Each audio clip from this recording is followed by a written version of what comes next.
Under the buzzing hum of fluorescent lights and the low drone of distant traffic, the parking garage beneath a famous sports stadium in Boston looked like any other.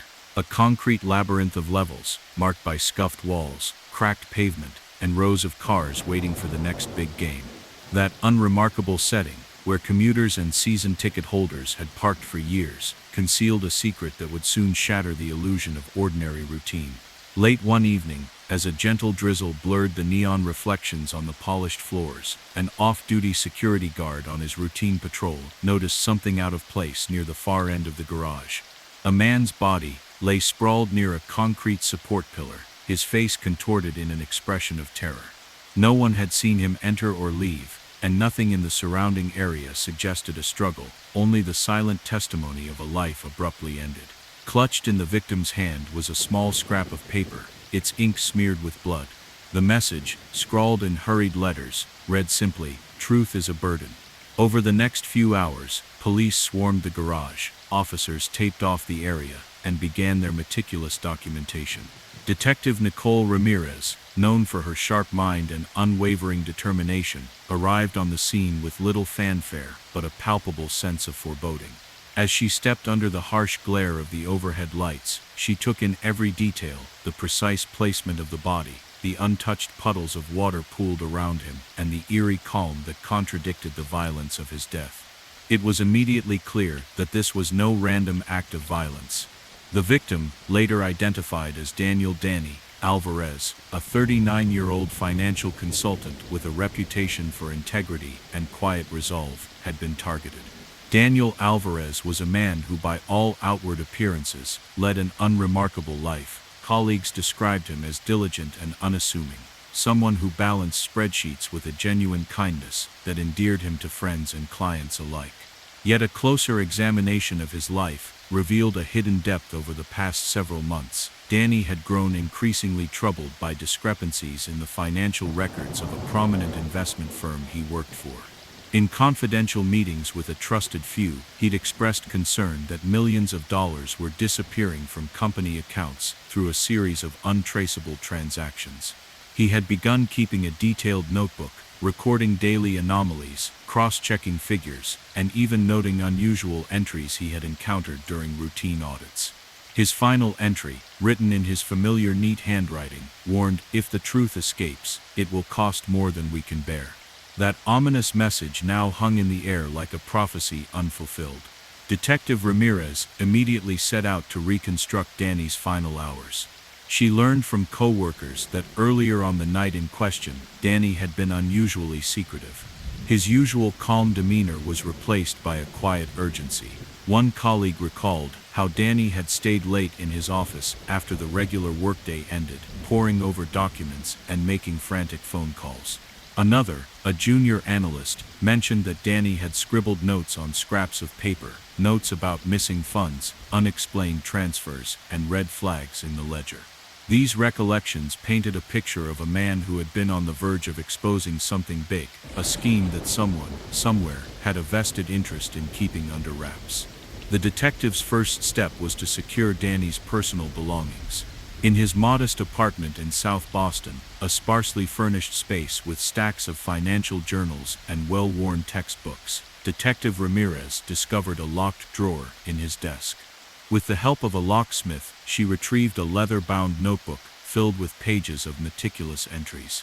Every page was a study in precision, neat columns of numbers, handwritten calculations, and margin notes that questioned standard procedures. One passage read, "The figures never lie, yet here, they conceal lies. Follow the money, and you will find the source." It was clear that Danny had been independently auditing the firm's accounts. The notebook hinted at a deliberate pattern of financial mismanagement that had been orchestrated by someone with both access and motive. As the investigation progressed, forensic accountants working with the police uncovered disturbing anomalies in the firm's digital records. Large sums of money, though small on a daily basis, had been siphoned off through a series of systematic transfers into accounts registered in offshore financial centers. The transactions, masked by layers of technical jargon and approved by upper management, had gone unnoticed by routine audits. In one series of transfers, hundreds of thousands of dollars had been moved under the guise of routine investments, money that should have been allocated for growth and expansion, but instead had vanished without explanation. Meanwhile, digital forensic specialists recovered deleted emails from Danny's work computer. Among these recovered messages were terse warnings that hinted at a shadowy presence. One message stated, "Stop digging or silence will come," while another warned the truth is too dangerous for prying eyes. Though these emails were stripped of names and details, they resonated deeply with Danny's final notebook entries. It became evident that his investigation had disturbed those who had much to lose if their secret dealings were exposed. Detective Ramirez began to focus her attention on the investment firm, a mid-sized but influential company in the financial district of Boston known as Beacon Capital. Publicly, Beacon Capital had a reputation for cautious investment and conservative management. Yet behind closed doors, some insiders whispered of aggressive tactics and illicit maneuvers that boosted the company's bottom line at the expense of ethics. In interviews with former employees who had since left under mysterious circumstances, Detective Ramirez uncovered murmurs about management's practice of smoothing out discrepancies by shifting funds among a network of shell companies. One ex-auditor, speaking under a pseudonym, recounted how he had once discovered that certain transactions, though small in isolation, had been structured to siphon off a steady stream of money. "It was like they had built a machine that worked in the shadows," he said, voice low. "Anyone who tried to question it eventually got pushed out, or worse." One name kept appearing in these whispered accounts, Martin Collins, a mid-level executive in Beacon Capital's finance department. Martin was described as efficient, with an unassuming manner that belied his cunning. According to several sources, Collins had been entrusted with the most sensitive parts of the company's accounts, and he had taken to making subtle adjustments whenever discrepancies were noted. In his own performance reviews, Collins had received praise for his attention to detail and discretion. However, Detective Ramirez's investigation soon uncovered that many of those adjustments were not errors at all but deliberate manipulations. In one set of internal emails, recovered from a backup server, Collins was seen discussing the need to correct anomalies and balance the books discreetly with a colleague whose identity remained anonymous. The language was sanitized enough to pass internal scrutiny, but in the context of the uncovered financial transfers, it took on a far more sinister tone. As the threads of the investigation wove together, the evidence began to suggest that Beacon Capital was at the center of a sophisticated embezzlement scheme. The money stolen was being laundered through offshore accounts and then funneled back into the company's coffers through a series of convoluted transactions. Danny Alvarez's notebook, the deleted emails, and witness testimony from former employees painted a picture of a corporate culture where secrecy was enforced by fear, and any attempt to question the numbers was met with ruthless suppression. In one particularly chilling moment, forensic specialists revealed that a trace amount of a specialized industrial solvent, used exclusively in high-security financial data centers, had been detected on a broken piece of plastic found near the scene in the parking garage. The residue suggested that someone had meticulously wiped down surfaces to remove fingerprints, an act that could only be described as premeditated and professional. Detective Ramirez speculated that the same meticulous planning that went into the laundering of funds had also extended to the murder itself, a final deadly act to prevent any further investigation. As the investigation continued, Detective Ramirez received an anonymous tip via a burner phone. The voice on the other end was distorted, but the message was clear: "Stop following the money or you'll be next." The threat, delivered without context or identifying details, sent a chill down her spine. Instead of deterring her, however, it steeled her resolve. If Danny's pursuit of the truth had cost him his life, then she was determined to see his work through to the end. Over the following weeks, Detective Ramirez worked tirelessly to corroborate the financial evidence with witness testimonies. She met with Teresa, a former accountant at Beacon Capital who had been forced out after raising concerns about the irregular transfers. In a dimly lit conference room at a local community center, Teresa recounted how she had repeatedly flagged discrepancies in the company's monthly reports. "I remember telling them that the books didn't add up," she said quietly, her eyes downcast. "I warned that if someone kept digging, they'd find something they shouldn't. I never imagined it would come to this." Teresa's testimony, raw and unfiltered, lent a human face to the cold figures in the ledger.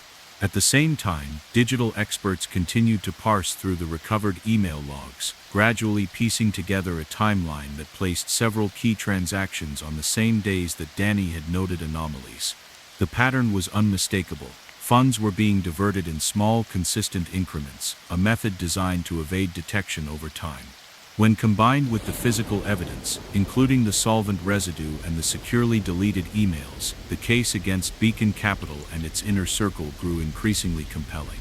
Detective Ramirez eventually identified Martin Collins as a central figure in the conspiracy. Under questioning, Collins initially deflected inquiries with a calm, measured tone, insisting that he had been following standard procedures. However, when confronted with the detailed audit reports and the witness accounts, his facade began to crack. In a tense interrogation, Collins admitted that he had been instructed to adjust the numbers whenever discrepancies appeared, but he claimed that he had no knowledge of any larger scheme. His evasive answers, punctuated by long pauses and stammered responses, only deepened the suspicion that he was more than a mere functionary. In a daring move, federal agents were brought into the investigation. They obtained search warrants for several offices at Beacon Capital, including the workspace of the regional management team. In one nondescript office in downtown Boston, agents discovered a hidden safe containing stacks of bank statements, internal memos, and digital files that revealed a sophisticated web of financial transactions. One document, in particular, outlined a series of wire transfers to an offshore firm based in the Cayman Islands. The memo accompanying the transfers was terse: "Ensure discretion. Correct the numbers." The language was clinical, devoid of emotion, and it confirmed what Detective Ramirez had long suspected, that the corruption was not accidental but a deliberate, calculated effort to hide the truth. As the evidence mounted, the investigation began to unravel a network that extended far beyond Beacon Capital. It emerged that several high-level executives had been involved in a series of secret meetings with representatives of an offshore financial advisory firm. The meetings, held in upscale restaurants and private conference rooms, were arranged under strict non-disclosure agreements. Witnesses recalled that during one such meeting, an executive had remarked, "We are protecting our interests, no one gets in the way of progress." The chilling implication was that the embezzlement scheme was part of a broader effort to secure financial power, and that any threat to that power would be eliminated without hesitation. Despite the mounting evidence, not everyone in the investigation was forthcoming. Several witnesses were too frightened to speak openly, citing threats against their families and the risk of retaliation. The anonymous tip messages continued to arrive, each one a stark warning that the network would not tolerate further scrutiny. Yet the relentless determination of Detective Ramirez and her team drove the case forward. Every new discovery, the recovered emails, the solvent residue, the hidden safe in the corporate office, was another piece of the puzzle that confirmed Danny Alvarez's fatal discovery was no accident but a calculated act to silence a man who dared to question the numbers. In the ensuing months, federal prosecutors built a case against several mid-level executives at Beacon Capital for fraud, conspiracy, and accessory to murder. In a packed courtroom in downtown Boston, the evidence was laid out in painstaking detail. Expert forensic accountants testified about the subtle but consistent pattern of financial irregularities, while former employees recounted the culture of fear that had stifled any attempt to challenge the status quo. Detective Ramirez took the stand and recounted the grim details of the investigation, from the discovery of Danny's body in the parking garage to the chilling anonymous messages and the systematic diversion of funds. Her testimony was measured and precise, each word underscoring the sheer scale of the deception that had been allowed to fester within a trusted institution. While the trial ended with several convictions and significant prison sentences for those directly implicated, the highest levels of the network managed to escape the harshest penalties through legal technicalities and the shield of corporate influence. The convicted individuals, including Martin Collins and several lower-level managers, received sentences that many felt were only a fraction of the true cost of their actions. The mastermind behind the scheme, whose identity remained obscured by layers of legal maneuvering and off-the-record transactions, continued to be a ghost in the system, a reminder that in the world of high finance, some dark corridors remain inaccessible. In the aftermath of the trial, Central Fresh Market, the seemingly innocuous grocery store that had once been the locus of early evidence, continued to serve its loyal customers. Shoppers moved through its aisles with a cautious awareness, as if the store's bright lights could somehow dispel the lingering shadow of corruption that had touched the community. City regulators, spurred by the revelations in the case, implemented new measures to ensure greater transparency in corporate financial practices. Legislation was introduced to strengthen whistleblower protections and to mandate more rigorous audits of publicly traded companies. Public forums and town hall meetings became venues for impassioned discussions about accountability and the true cost of corporate greed. For Detective Ramirez, the case of Danny Alvarez was a constant reminder of the price of truth. In the quiet moments before dawn, as she walked through the familiar streets of Boston and passed by the parking garage where it had all begun, she reflected on the meticulous notes in Danny's leather-bound journal and the final, desperate messages that had warned of imminent danger. Each detail was a testament to his courage and to the sacrifices made by those who dared to challenge a system built on secrecy and exploitation. His investigation had uncovered a network of corruption that spanned not just one company but an entire industry, a network that, despite the legal victories, still cast a long, uncertain shadow over the financial world. The case did not conclude with a neat resolution or a sense of finality.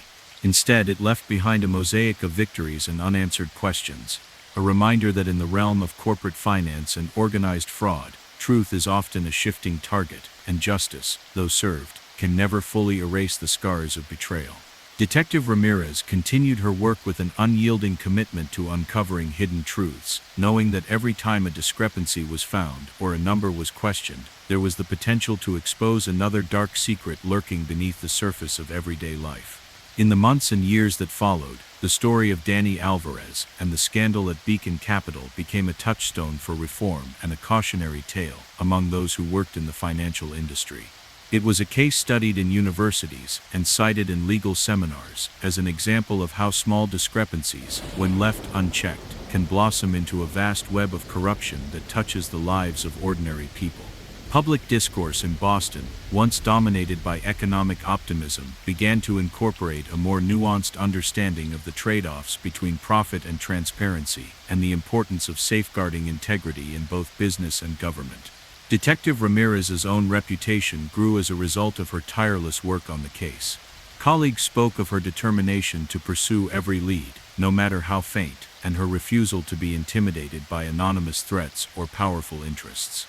Late at night, in the stillness of her modest office lined with case files and photographs of key evidence, she often revisited the details of the investigation, a quiet ritual that both honored the memory of Danny Alvarez and served as a reminder of the ongoing struggle against corruption.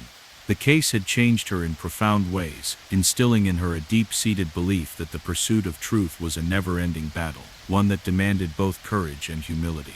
There was no grand epilogue to the tragedy that had unfolded in that unassuming parking garage, a neat, conclusive ending that tied up every loose end. Instead, the case left an enduring legacy of vigilance and reform, a testament to the idea that even in the most routine settings, a grocery store, a parking lot, or a fast food restaurant, the forces of greed and corruption can manifest in devastating ways.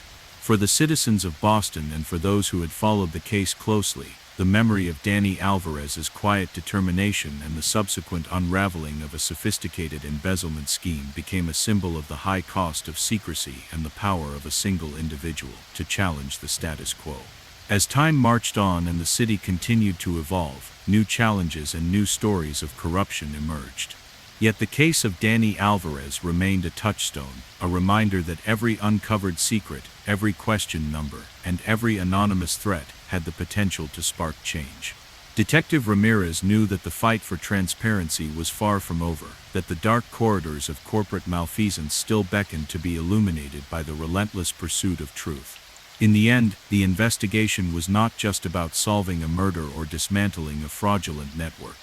It was about affirming the value of integrity in a world where the allure of power and money often obscured the fundamental right of every citizen to know the truth. It was a story of ordinary people, shoppers in a familiar parking garage, dedicated employees in a trusted company, and a determined detective, whose lives intersected in a moment of profound crisis, sparking a chain of events that would leave an indelible mark on an entire community.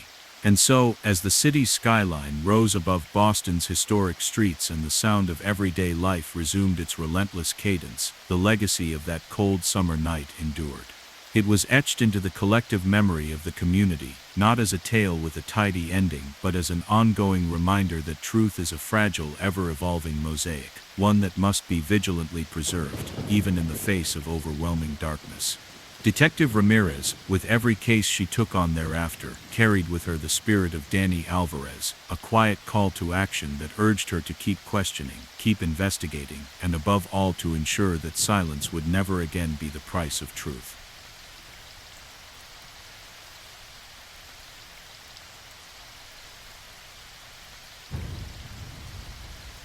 A humid summer evening in Miami carried a deceptive air of routine along the bustling strip of a well-known fast food outlet.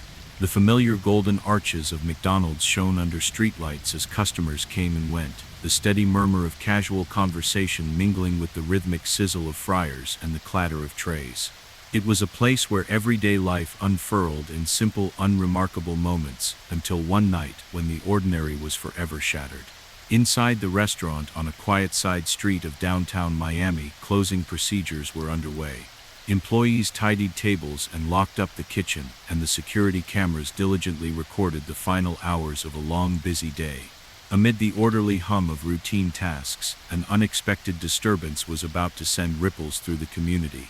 In a back office tucked away behind the service counter, Luis Ramirez, the shift manager known for his meticulous nature and warm smile, sat reviewing the day's cash deposits. A few minutes into his routine, he paused, brow furrowing as he double-checked the figures on a printed register report. Something didn't add up, a discrepancy he'd noticed several times over the past few weeks but had initially dismissed as a minor oversight. As he jotted down numbers in a small notebook, his concentration was abruptly shattered by a faint noise in the adjoining break room. Luis rose to investigate. Pushing open the door, he was met with a sight that would forever haunt him. Lying motionless on the tiled floor was the body of Carmen Torres, a longtime crew member whose quiet diligence had made her a beloved figure among staff and regular customers alike. Her eyes were fixed open in an expression of uncomprehending terror, and a thin line of blood traced slowly from her temple onto the polished floor. Clutched in her trembling hand was a small scrap of paper. The message, scribbled hastily in dark ink, simply read, "Secrets never stay hidden." Luis froze, shock mingling with a dawning realization that this was no random act of violence. Within moments, his radio crackled as he called for backup. Soon, uniformed officers and forensic teams swarmed the small room, their voices low and measured as they cordoned off the scene. Detective Marisol Vega, a seasoned investigator with the Miami-Dade Police Department, arrived amid the controlled chaos. Known for her relentless focus and an uncanny ability to notice even the slightest irregularities, she surveyed the room with quiet intensity. There was nothing overtly chaotic about the scene, no signs of a frantic struggle, no scattered belongings, but the careful positioning of Carmen's body, combined with the cryptic note, spoke of premeditation and a message intended to shock. Detective Vega began her investigation with immediate interviews of those on duty. Luis, still shaking, recounted how he had noticed Carmen leave her post moments before he arrived. "She had been quieter than usual all day," he said, voice faltering. "I thought maybe she was just tired, but then I found her, and that note." Other employees described a shift filled with hushed conversations and unusual glances exchanged between senior staff. One cashier mentioned that Carmen had been seen furtively checking the register reports on several occasions in recent weeks, as though she suspected something was amiss. Her behavior, though subtle, hinted that she might have been uncovering irregularities that someone did not want brought to light. Over the following hours, forensic experts combed the break room and adjacent office. They carefully photographed the scene and collected trace evidence: a stray fiber from Carmen's uniform, a fingerprint on the scrap of paper, and even a small smear of an industrial cleaning solution on the tiled floor. The cleaning solution was unusual for a fast food outlet. It was a solvent typically used in high-security financial facilities. Detective Vega noted this detail with growing unease, wondering whether it might have been used intentionally to erase evidence, or perhaps even to plant a clue. In a quiet conference room off-site, Detective Vega reviewed Carmen's personnel file and digital records with her team. Carmen Torres was known as a hard-working, honest employee who had risen steadily through the ranks. Yet, hidden among the routine payroll records was a personal notebook, a battered leather-bound journal that Carmen had kept in her locker. In it were handwritten notes detailing discrepancies in the daily cash totals, anomalous figures in the end-of-shift reports, and cryptic comments like "the numbers speak louder than words, and if they notice they'll silence you." It appeared that Carmen had been tracking financial irregularities that pointed to systematic misappropriation of funds by someone in a position of authority. Detective Vega's instincts told her that Carmen's murder was not a spur-of-the-moment act of violence, but rather the culmination of a deliberate campaign to silence a whistleblower. Carmen's investigations, recorded so carefully in her private notes, threatened to expose a financial scheme that reached deep into the upper echelons of management at this particular McDonald's franchise, and perhaps even beyond. As the investigation deepened, forensic accountants from the department analyzed the digital cash registers and internal audit reports provided by the regional management. Their findings were unsettling. Over the course of several months, small sums of money had been consistently diverted from the official daily deposits. Although the discrepancies on any given day were minor, their cumulative effect was significant, a total that, according to internal records, should have been reflected in the store's revenue but instead had disappeared into unaccounted-for transfers. The pattern suggested a deliberate operation to siphon off funds, using the guise of routine transactions. The transfers, when traced through the bank records, pointed to a network of shell companies registered in offshore financial centers. A series of internal emails, recovered from a recently seized corporate laptop, further implicated senior management. One email, sent from a secure account and later deleted from the server, contained a terse message: "Make sure the adjustments are final. We can't have leaks." Although the sender's identity was obscured by layers of encryption, the language was cold and unambiguous, a clear directive to cover up any discrepancies at all costs. Detective Vega was now convinced that someone within the management structure had not only known about the financial irregularities but had taken extreme measures to prevent any exposure. In the following days, Detective Vega expanded her circle of inquiry beyond the confines of the restaurant. She arranged discreet interviews with former employees of the franchise, many of whom had left under conditions that raised red flags. One former store manager, who requested anonymity, revealed that he had witnessed senior staff discussing balancing the books in hushed tones and had even heard threats directed at employees who dared to ask too many questions. They said that if anyone got too close, they'd be removed from the picture, he recalled. It was all done in a very businesslike manner, but the tone was unmistakable. Another lead came from a routine search of the parking garage's security footage. Although the cameras were not state-of-the-art, one clip caught Detective Vega's attention: a figure in a dark, unassuming jacket walking purposefully along a dimly lit corridor of the garage. The individual's face was partially hidden by shadows, but his gait and deliberate movements suggested he was no casual passerby. Further analysis of the footage indicated that the man had been present around the time Carmen's body was discovered.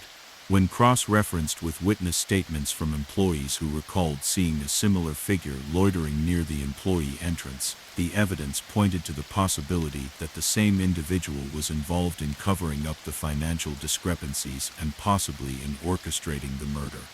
Determined to track down this mysterious figure, Detective Vega obtained digital records from nearby businesses and cell tower data from the parking garage. The data revealed a pattern: the same unidentified phone had pinged cell towers in the vicinity multiple times on the evening in question. While the phone's owner remained unknown, the digital trail further corroborated the existence of a shadowy figure who had been monitoring the area with deliberate intent. As the investigation progressed, the financial scheme at Central Fresh Market's corporate parent, the regional franchise that operated the McDonald's, began to unravel. Further analysis of bank records and audit trails revealed that millions of dollars had been funneled through a series of offshore entities, all connected to a network of executives and financial managers. Among the names that surfaced was that of Victor Santos, a regional financial officer who had built a reputation for both his impeccable record-keeping and his uncanny ability to adjust figures when necessary. Victor, a man in his early 50s with a calm, measured demeanor, was respected in the industry. Yet several whistleblowers hinted that he had been instrumental in orchestrating the complex scheme of misappropriation. When questioned by Detective Vega, Victor maintained that he had simply followed the standard protocols established by corporate headquarters.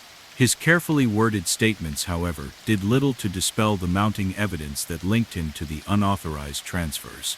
Amid the growing body of evidence, Detective Vega received an anonymous tip through a burner phone. The caller's voice was low and urgent. "Stop asking questions," the voice warned. "Some truths are best kept buried." Though the threat was vague, it underscored the danger that surrounded the investigation. Instead of deterring her, the warning only hardened her resolve. If Carmen had been silenced for her pursuit of the truth, then Vega vowed she would not allow the corruption to continue unchecked. Over the following weeks, the investigation took on an increasingly complex dimension. Federal financial investigators were brought in to trace the offshore transfers, and a joint task force was established to review the internal financial controls of the regional franchise. Their work revealed that the siphoning of funds was not the result of isolated errors, but a systematic redirection of revenue over many months. The money was being transferred in regular increments, small amounts that over time accumulated into a substantial sum. The task force's report was damning, documenting a network of shell companies, questionable accounting practices, and a culture of fear among employees who dared not question the irregularities. Detective Vega's attention then turned to the physical evidence left at the scene. Forensic analysis of the solvent residue on the broken plastic revealed that it was a specialized cleaning agent used in high-security financial data centers, a product not typically available to the general public. The fact that it was present in a fast food restaurant's parking garage was both perplexing and incriminating. It suggested that whoever had been responsible for wiping down the surfaces might have had access to or been instructed to use specialized materials. The investigators hypothesized that this could have been done to erase any physical traces linking the perpetrator to the crime, or possibly even to leave behind a signature. A silent declaration that the act was not a spur-of-the-moment decision, but a premeditated professional operation. Meanwhile, digital experts continued to work on decrypting the remnants of the deleted emails on Danny's computer. One partially recovered message read, "If the figures don't align, the silence will be absolute." The language was stark and unyielding, a message that when combined with the anonymous threats and the hidden ledger entries, formed a chilling chorus. The individuals responsible were prepared to go to extreme lengths to prevent the truth from emerging. As the investigation drew to a critical juncture, Detective Vega and her team managed to connect several dots that pointed directly to key individuals within the management structure. Interviews with former employees, corroborated by internal audit reports and digital trails, increasingly implicated a group of mid-level executives who had worked closely together. Victor Santos, the regional financial officer, emerged as a central figure. His role in authorizing the questionable transfers, combined with his well-documented ability to manipulate figures without raising alarms, made him the prime suspect. Yet, as with many complex cases, the true picture was layered. While Santos's involvement was undeniable, there were hints that he might have been following orders from even higher up, directives that were cloaked in corporate secrecy and legal jargon. In a breakthrough that would eventually galvanize the case, federal agents raided one of the offices at the headquarters of the regional franchise. There they discovered a hidden safe behind a false wall in a storage closet. Inside, among stacks of confidential documents and unmarked envelopes, was a ledger that meticulously tracked a series of wire transfers to an offshore firm. The ledger, maintained in pristine handwriting, was signed by an executive whose identity was redacted in public documents but whose internal code name was known to a select few as Baldwin. The entries in the ledger showed that over the span of a year, significant amounts of money had been diverted in a series of discrete regular transfers. The memo accompanying one of the entries read, "Ensure that no one questions the totals." This language confirmed that the cover-up was not accidental, it was the work of professionals who had planned every step to maintain a facade of legitimacy. With this new evidence in hand, Detective Vega prepared to present her case to the grand jury. Her comprehensive file, compiled from countless hours of interviews, forensic analyses, digital recoveries, and financial audits, painted a damning portrait of systematic corruption. The case was no longer just about a single murder in a parking garage, it was about a sprawling network of financial misdeeds that reached from the local grocery store operations to the boardrooms of influential corporations and the shadowy corridors of offshore finance. The subsequent legal proceedings were a protracted battle that drew national media attention. In a packed courtroom in downtown Boston, federal prosecutors laid out the evidence with painstaking detail. Forensic accountants demonstrated how minor discrepancies in daily cash deposits, when aggregated over time, amounted to an enormous sum that had been siphoned off through a labyrinth of shell companies. Former employees testified in hushed tones about the culture of intimidation at Beacon Capital, the parent company that controlled the franchise, and the anonymous warnings that had been issued to anyone who dared to question the numbers. Detective Vega took the stand, her testimony both methodical and impassioned, as she recounted the discovery of Carmen Torres's body, the hidden ledger in Marcus Reed's notes, and the subtle but undeniable clues that pointed to a concerted effort to bury the truth. While several mid-level managers and financial officers were convicted on charges of fraud, conspiracy, and accessory to murder, many of the top executives managed to escape the harshest penalties by exploiting legal technicalities and the protective veil of corporate influence. Victor Santos received a lengthy sentence for his direct role in the embezzlement, but the mastermind behind the overall scheme, a high-ranking figure whose identity remained obscured by layers of redacted documents, evaded full prosecution. The verdict left a bitter aftertaste among many, a reminder that even when justice is partially served, the deep roots of corruption can persist. In the wake of the trial, Central Fresh Market, an unassuming grocery store in the same neighborhood that had inadvertently provided early evidence, continued to operate, its familiar aisles now tinged with an undercurrent of unease. Shoppers moved through the store with a subtle wariness, as if the bright, orderly displays could never completely dispel the shadow of what had transpired. Regulatory agencies, spurred by the revelations of the case, implemented sweeping reforms designed to increase transparency in corporate financial practices and tighten oversight of internal audits. New laws were introduced to strengthen whistleblower protections, ensuring that employees who dared to uncover discrepancies could do so without fear of retribution. For Detective Vega, the case of Marcus Reed and the subsequent unraveling of the embezzlement scheme remained a personal crusade. In the quiet hours of early morning, when the city's frenetic pace softened into a contemplative hush, she would often return to the parking garage where it all began. Standing beneath the sparse glow of a flickering light, she would revisit every detail, the layout of the scene, the subtle chemical residue on the tiles, the discarded scrap of paper that had carried a message of warning.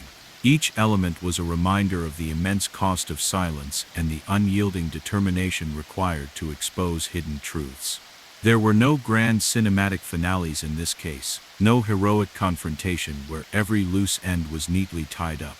Instead, the investigation left behind a mosaic of victories and unanswered questions. While several individuals were held accountable for their roles in the fraud, the upper echelons of the network continued to operate in the shadows, shielded by layers of legal protection and the inherent complexity of modern finance. The identity of the elusive orchestrator, the person who had signed off on the final adjustments and who had issued the untraceable threats, remained a mystery, a ghost lingering in the corporate ether. Yet, despite these unresolved threads, the impact of the investigation was undeniable. Public trust in the financial institutions of the region was shaken, and the case spurred a wave of reform that rippled through boardrooms, government offices, and community organizations alike.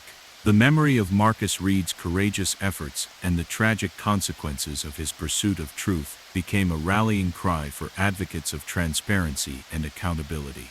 In the years that followed, the story of the case was recounted in board meetings and town halls throughout Boston and beyond. It became a symbol of the fragile nature of trust in a world where the smallest discrepancy could hide a vast network of deceit.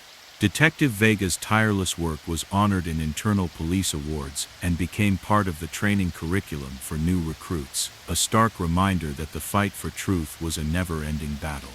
For many in the community, the case remained an enduring narrative, a story that blended elements of corporate greed, quiet heroism, and the unrelenting force of truth. While the legal process had produced some measure of justice, the deeper corruption that had driven the murder and the cover-up continued to cast a long shadow over the region. Every time a financial report was audited or a new law was passed to protect whistleblowers, people would recall the quiet determination of a man who had dared to challenge a corrupt system. Detective Marisol Vega, now seasoned by the long years of battling corporate malfeasance, continued her work with a steadfast resolve. Though the case of Marcus Reed had not provided all the answers, and though some mysteries remained unsolved, it reinforced her belief that every uncovered secret was a step toward a fairer, more transparent society. In the interplay between the harsh glare of accountability and the soft, concealing shadows of corporate secrecy, she saw both the tragedy and the hope of a world where truth could prevail, even if only incrementally.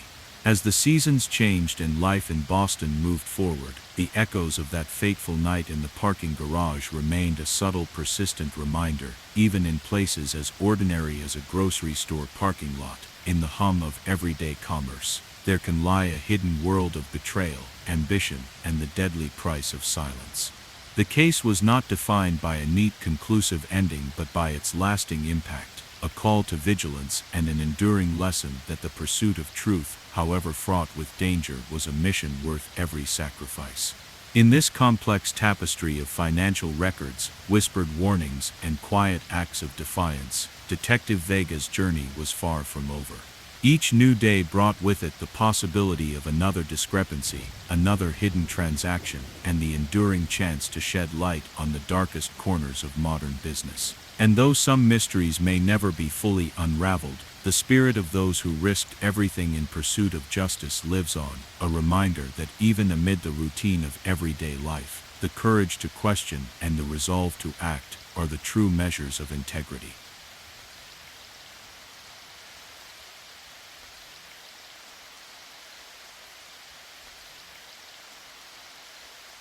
Under a waning summer sky in Los Angeles Dodger Stadium, an icon of American baseball and a temple of cheering crowds, seemed to pulse with life in the twilight. Fans streaming in for an evening game, vendors calling out their wares along busy concourses, and the sound of excited chatter blended into a familiar symphony of routine. Yet that night, amid the roar of the crowd and the timeless echo of cheers in the open-air stands, a grim secret was set in motion, one that would shatter the veneer of celebration and drag dark undercurrents into the light. A few hours after the stadium's lights dimmed in anticipation of the closing ceremony, an off-duty security officer discovered a body in one of the stadium's seldom-used service corridors beneath the upper deck. The man lay slumped against a concrete wall near a narrow staircase leading to the maintenance tunnels. His face, partially illuminated by a stray emergency light, bore a look of stunned disbelief. There was no sign of struggle in the cramped passage, no scuffle, no overturned equipment, just the silent testament of a life abruptly snuffed out. Clutched in his hand was a crumpled piece of paper on which a single sentence had been hastily scrawled: "No secret escapes forever." The victim was identified as Kevin Doyle, a 29-year-old facilities technician who had worked at Dodger Stadium for nearly 5 years. Known among his colleagues for his quiet diligence and genuine affection for the historic venue, Kevin had always been regarded as a dependable member of the team. Yet as investigators soon discovered, there was more to Kevin than his unassuming exterior suggested. In the weeks leading up to that fateful night, Kevin had grown increasingly troubled. His supervisors noticed him poring over maintenance logs and internal memos long after his shift ended, his eyes darting nervously as if expecting someone to be watching. Few spoke of it openly, but whispers in the break room suggested that he had stumbled upon anomalies in the stadium's operational reports, irregularities that did not add up with the routine records, and which he had begun documenting in a small battered notebook. Detective Carmen Reyes arrived on the scene as uniformed officers secured the area. Stepping into the dimly lit corridor, she took a long, steady look at Kevin's body. Every detail, the way his right hand clutched that scrap of paper, the faint trail of blood that had pooled near a service door, the absence of any signs of a struggle, spoke of a calculated act. There was an unsettling stillness about the place, as if the killer had left behind a deliberate tableau meant to convey a message rather than to incite panic. Detective Reyes, whose reputation in the Los Angeles Police Department for methodical investigation was well earned, began cataloging every detail: photographs of the body from multiple angles, evidence markers placed near the paper, and a broken piece of a plastic tool that lay nearby. Her first interviews were with the staff of Dodger Stadium's maintenance crew. Most described Kevin as soft-spoken and meticulous, a man who took pride in his work and cared deeply for the upkeep of the historic venue. One co-worker, Malik Johnson, recalled that Kevin had confided in him about noticing strange figures in the reports of facility expenditures. He mentioned that a lot of our budget for repairs was disappearing without explanation, Malik said in a hushed tone. I thought he was overthinking it at first, but now, it looks like he was onto something. Another employee, a janitor who preferred to remain anonymous, admitted that Kevin had been checking old security logs and financial records late at night in an unused break room, a place where no one else seemed to be allowed after closing time.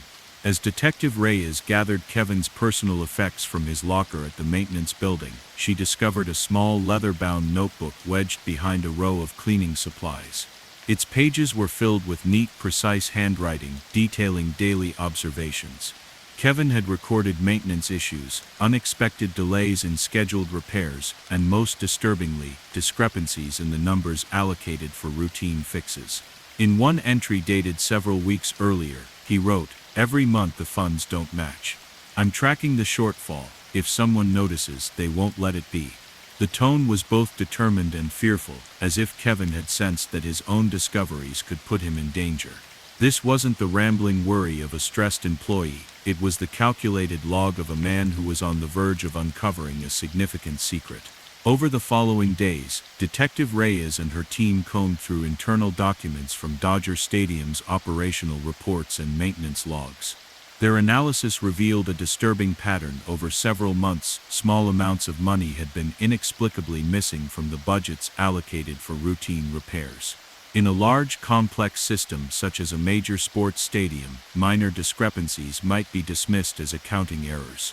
But Kevin's detailed notes suggested that these were not random mistakes, they were part of a systematic redirection of funds.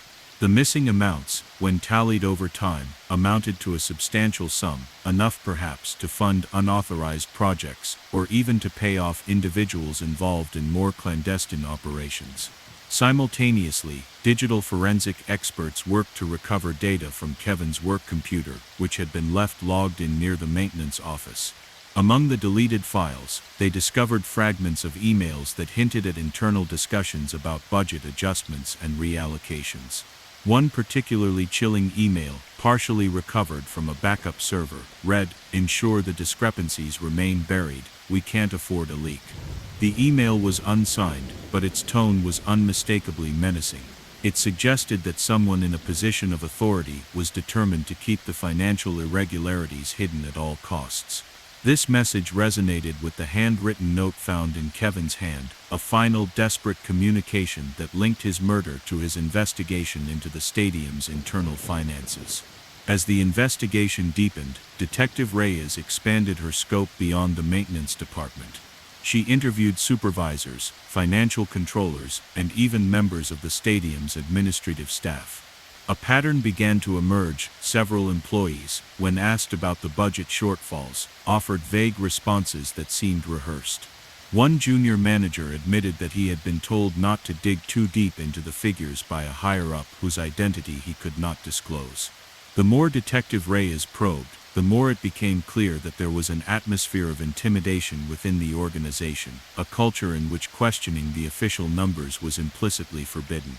Meanwhile, surveillance footage from the stadium's security system offered another piece of the puzzle. Grainy video captured a figure in a dark jacket moving through a restricted corridor adjacent to the maintenance area on the night of Kevin's death. The figure's face was obscured by shadow, and the camera's resolution was poor, but the measured gait and purposeful movements suggested that this was no random intruder. It was someone who knew exactly where to go. When Detective Reyes cross-referenced the footage with access logs from the maintenance building, she found that the door had been accessed with a keycard that belonged to a mid-level supervisor. This detail was significant. It indicated that the killer likely had legitimate access to the restricted areas of the stadium and was not an outside criminal, but an insider. As the investigation advanced, federal agents were called in to assist with the forensic and digital analysis. Their comprehensive audit of the stadium's financial records confirmed that the missing funds had been transferred, month after month, to a series of shell companies. The transfers were small enough to evade casual scrutiny, but systematic enough to raise alarm when aggregated. The evidence suggested that a network within the stadium's management had been orchestrating the diversion of funds, a scheme that had been meticulously concealed behind layers of routine transactions and internal memos. Detective Reyes' team soon compiled a list of persons of interest, focusing on those with access to both the physical premises and the financial systems. Among them was Thomas Bell, a supervisor with a reputation for strict adherence to protocol, whose keycard had been used on the night of the murder. In interviews, Bell maintained that he had been on duty in the administrative office and was not aware of any irregularities. Yet subtle inconsistencies in his recollections and the fact that he had received a commendation for exemplary service shortly before the incident made him a person of interest. Another name that emerged was Daniel Ortiz, a financial controller, whose role involved reconciling the budgets and who had once been reprimanded for overzealous auditing. When questioned, Ortiz brushed off any allegations of misconduct, insisting that discrepancies were common in large organizations. But Detective Reyes was not convinced. She believed that Ortiz's familiarity with the numbers might have given him both the means and the motive to suppress any evidence that threatened to expose a larger scheme. A breakthrough occurred when a confidential tip was received from an anonymous source claiming to be a former employee of the parent company.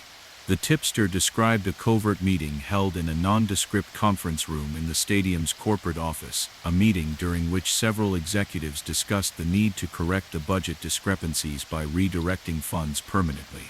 The source emphasized that the meeting had been recorded by a hidden camera installed by an insider, and that the voices in the recording were calm, measured, and chillingly detached. Although the recording itself was never publicly released, its existence lent a tangible weight to the anonymous testimonies that had been trickling in from disgruntled employees. In parallel, digital forensics experts managed to piece together a timeline of Kevin's communications. Among his recovered emails was one that had been sent to a personal contact, detailing his growing suspicions about the misappropriated funds, and mentioning that he had discovered a pattern of scheduled transfers that seemed designed to mask the theft. In a later draft he had written, "If anyone dares to question these numbers, they'll ensure no one gets to question them at all." The draft ended abruptly, as if he had been interrupted. This fragment, combined with the anonymous warning in his deleted emails, painted a grim picture. Someone had been actively working to prevent the exposure of the financial fraud, even if it meant resorting to lethal measures. As the investigation entered its final phase, Detective Reyes and her team gathered enough evidence to secure search warrants for key offices at Evergreen Grocery Holdings, the regional parent company of Central Fresh Market. In a coordinated raid involving federal agents and local police, officers stormed several offices, seizing stacks of internal memos, encrypted files, and hard copies of financial records.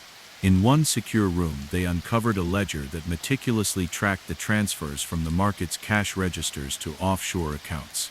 The ledger, kept in pristine handwriting, was signed by a senior executive whose name was redacted in public documents but was known internally to have a reputation for ruthless efficiency.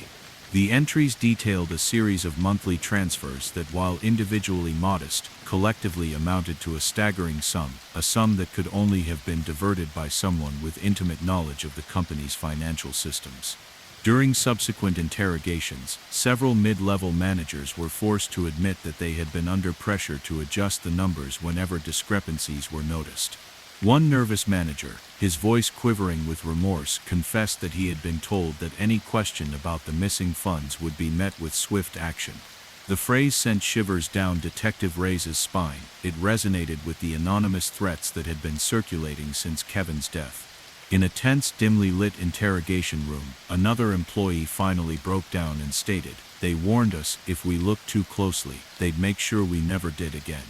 The testimony was harrowing, revealing not only the scale of the embezzlement but also a culture of fear that had permeated the organization. While federal prosecutors built their case, the trial itself became a national sensation. In a packed courtroom in Boston, attorneys presented a mountain of evidence: digital files, forensic reports, internal memos, and even testimony from a whistleblower who had risked everything to expose the network. Detective Reyes took the stand, her voice steady as she recounted the discovery of Kevin's body, the careful yet ominous staging of the scene, and the painstaking efforts to trace the missing funds. Her testimony was interspersed with accounts from forensic accountants who demonstrated, in precise detail, how the minor discrepancies in daily cash deposits, when compounded over time, amounted to hundreds of thousands of dollars. The prosecution argued that Kevin had been silenced because he was on the verge of blowing the lid off a deeply entrenched system of corruption, a system in which secrecy was enforced with an iron fist. As the trial progressed, the courtroom's atmosphere grew tense with disbelief and outrage. One particularly damning moment occurred when a forensic accountant took the stand to explain how the funds had been methodically diverted. Using charts and timelines, he showed that the transfers were not random errors but part of a carefully orchestrated operation. "This pattern," he declared, "is not a fluke, it's a design." The evidence was overwhelming, and the jury listened in rapt silence as the full magnitude of the deception was laid bare. Yet, even as several of the mid-level executives and financial managers were convicted, the case failed to deliver a complete sense of closure. The upper echelons of the corporate network, including the senior executive whose signature had appeared on the ledger, managed to avoid the harshest penalties by invoking legal technicalities and leveraging their considerable influence. In a final twist that left many in the courtroom with a sense of bitter uncertainty, it was revealed that the mastermind behind the scheme, the individual who had orchestrated the corrective adjustments and sent the anonymous threats, had never been formally identified. Despite the mountain of evidence implicating a network of corrupt insiders, the true architect of the cover-up remained an enigma, a ghost whose identity was shielded by layers of redacted documents and whispered rumors. In the months following the trial, Central Fresh Market reopened its doors to a community still grappling with the fallout. Shoppers moved through its bright aisles with a subdued caution, aware that beneath the polished veneer of everyday commerce lay stories of greed, betrayal, and silent violence. City regulators, spurred by the revelations of the case, instituted sweeping reforms to tighten oversight of corporate accounting practices and to bolster whistleblower protections. Public discussions in town halls and local media debates focused on the importance of transparency and accountability, ensuring that the legacy of Kevin Doyle's tragic pursuit of truth would not be forgotten. For Detective Carmen Reyes, the case remained a profound personal and professional burden. Late at night, as the neon reflections of Los Angeles danced on rain-soaked pavement, she would revisit every detail of the investigation: the meticulously handwritten entries in Kevin's notebook, the grainy surveillance footage capturing a shadowy figure, and the cryptic digital messages that had warned of dire consequences. Each piece of evidence was a reminder of the high cost of integrity in a world where even the smallest discrepancy could unravel a vast web of corruption.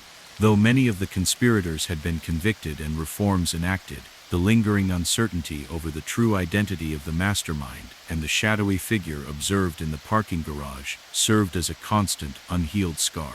In the end, the case of Kevin Doyle and the systematic embezzlement at Central Fresh Market became more than a headline or a courtroom drama.